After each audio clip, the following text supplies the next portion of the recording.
ada kata insya Allah, tapi dia bilang kita bukan agama insya Allah.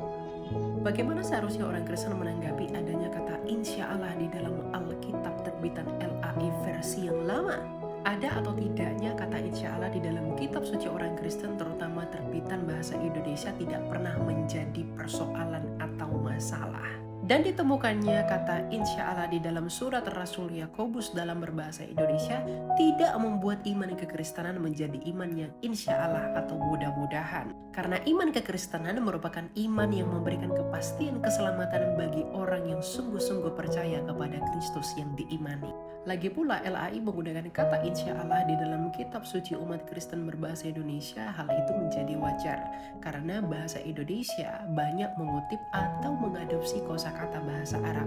Misalnya seperti istilah kitab, kemudian rasul, dan juga insya Allah itu sendiri.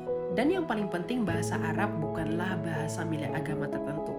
Kalau kita merujuk di era para rasul dan juga para bapak-bapak apostolik di akhir abad pertama hingga abad ketiga, bahkan kalau kita membaca di kitab suci Kisah Para Rasul 2, para penginjil pergi menginjili ke tanah Arab. Bahkan seorang uskup Arab Haris di gereja Ortodoks Arab setelah era bapak-bapak gereja ada yang bernama Abdullah yang artinya adalah abdi Allah. Sehingga hal ini menunjukkan bahwa kata Allah itu sendiri terlebih dahulu dicicipi oleh kekristenan. Jadi orang-orang tertentu yang suka menuduhkan bahwa orang Kristen mencontek kata Allah di dalam kitab suci bahasa Indonesia mungkin lupa bahwa orang Kristen Arab terlebih dahulu telah menggunakan kata Allah jauh sebelum era abad pertengahan. Lagi pula nih ya, Pendeta Gilbert kan ngomong insya Allah itu mengenai keselamatan dalam iman kekristenan, bukan dalam hal yang lain. Lain kali kita perlu fokus ya. Dan yang paling penting adalah benar bahwa kekristenan bukanlah agama insya Allah.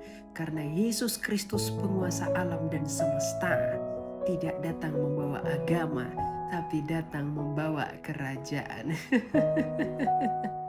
Tuhan memberkati.